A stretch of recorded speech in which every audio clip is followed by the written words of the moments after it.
he was like really intent on the coercion, and capitalism is all about consent and voluntariness and all that stuff, and just like would not, kind of ignored the point about how like we're always arguing about which distribution of scarce resources to enforce. We're not arguing about whether to enforce it. Like it's always involuntary on behalf of people who don't agree to it, right? But he was so intent on that. But like, I kept trying to push like, okay, look, what we like the real argument is about which distribution we should enforce. Tell us what your theory is that says like which distribution that is. I know it's not anything like Rawls saying that like whatever set of social institutions we'd all endorse if we didn't know what kind of family we're going to be born into and all that, right? I know that's not it, right? So what is it? And the one time he did like 10 seconds of it, it was this thing about John Locke and like mixing your labor with, with the land, which is like, okay, one, I never understood. Like that always just seems like that always just kind of seems like a dog's theory of property, right? You mix your urine with it, and it's but like, hey, that's not bad. That might be better than the John Locke thing, actually. People peeing on stuff. Okay, if we do believe that, which we shouldn't, but if we do, then it's like, okay, but who's actually doing the labor mixing? Like who's like in an actual agricultural example, I mean, it's like it's not the CEO of the agribusiness who's like mixing their labor with the land. Like, so if that's what entitles you to something, I mean, it should still be the workers. Exactly. Yeah. It was so frustrating for you to watch you go through the whole like veil of ignorance thing, all this stuff, and then he just went right back to like what he was saying originally, which, he didn't, it was like you were having two different debates. He also really didn't want to talk about the Nordic countries. Totally. He's like, ugh, that's a big problem for me.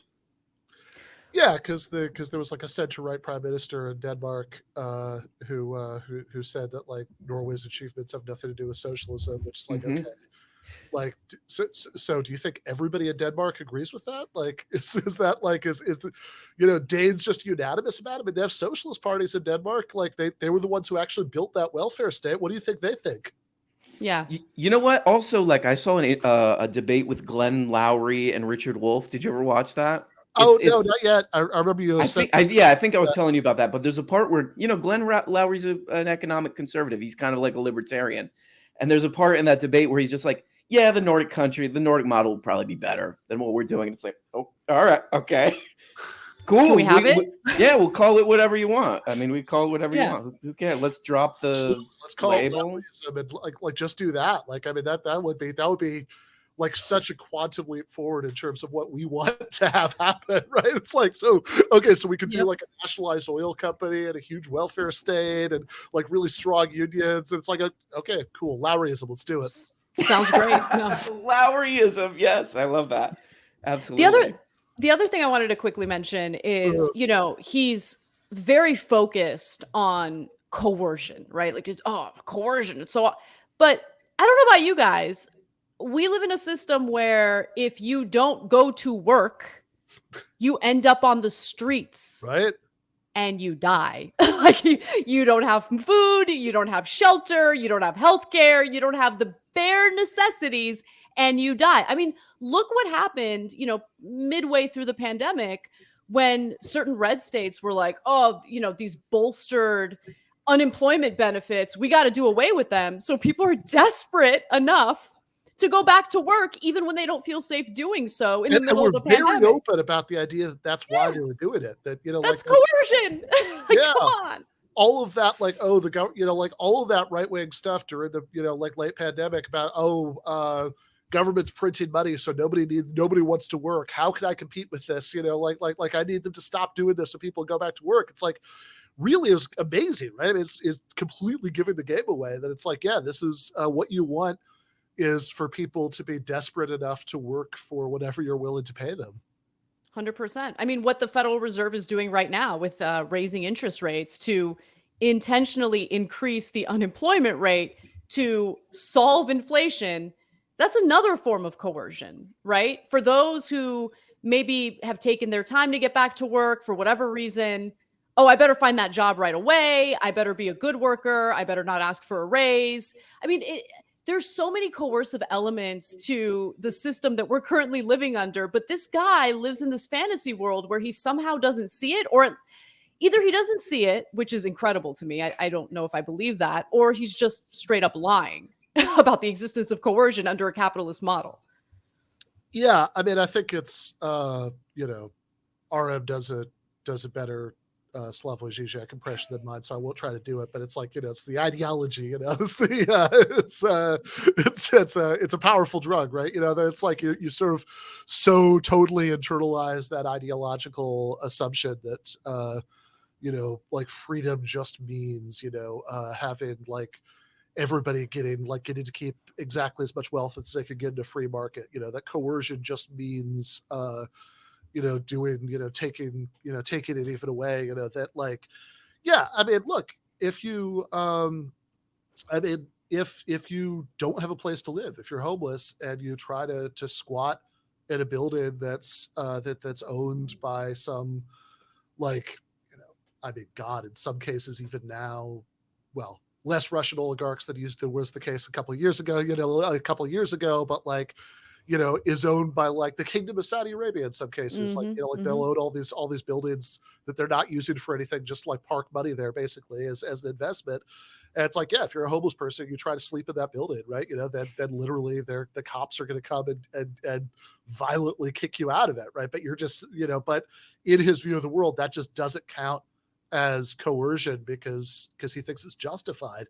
And it's like, okay, well, I don't, but like, can we at least argue about that and not the coercion thing? Like whether it's like justified coercion, because that seemed like, yeah, you're going to have to coercively enforce whatever distribution you've got. Like the argument is always about which one that is. I mean, if you're a diabetic and you want to take some insulin from the pharmacy without paying for it, then you're going to very quickly be coercively stopped from doing so, right? I mean, that's so like, and okay, you can have your libertarian theory of property rights and say that's justified, but I mean, it's like, that's what the argument should be about. Yeah, 100%. The other thing is, I mean, our taxes are really not that different from Nordic countries. Like, it drives me crazy when they pretend like, ooh, those Nordic countries. It's like, no, you should compare tax rates. Because I guarantee you it's comparable to what they're paying in Finland, for example, right? Like Bernie Sanders had an interview on Face the Nation over the weekend, and the Nordic model came up, and Margaret Brennan was like, yeah, but Finland pays this much in taxes. And I'm like, that's really not that different. And they get a lot more in return for the taxes they do pay. We pay high percentages. Like if you're not super wealthy and you don't get to take advantage of all these loopholes and deductions, you're paying relatively similar amounts percentage wise and getting almost nothing in return in the United States. So that's the reality of the situation. Yeah. I mean, like if I have to pay higher taxes, but also I have healthcare, and I don't have to worry about copays and deductibles and all that stuff. And also, if you have kids, you have childcare, and also, like all of these things. It's like, yes, that sounds like a pretty good deal. In fact, in some of these cases, like you'll also literally, like, I mean, even the Mercatus Institute, found that in the healthcare case, it would literally save money for the average like middle income taxpayer because like they getting rid of premiums and copays and deductibles and all that stuff, like you'd be paying more for that than you would the tax increase to pay for Medicare for all. But I mean, again, it's just this coercion thing that's like, oh well, all this money that you have to fork over to this financial middleman so you can have healthcare, that's fine because it's not coercion. And it's not coercion because, you're not legally required to. It's just that if you would like to continue to live or, get your medical bills paid for, you have to.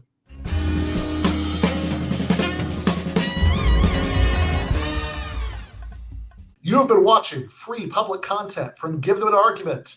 To access every single episode of the show, the main show on Monday nights, all of the streams, all of the debate breakdowns, all of the patron exclusive post games on Monday nights, all of the patron exclusive bonus episodes every week, and much, much more, go to patreon.com/Ben Burgis. I cannot resist ending this with, don't be foolish.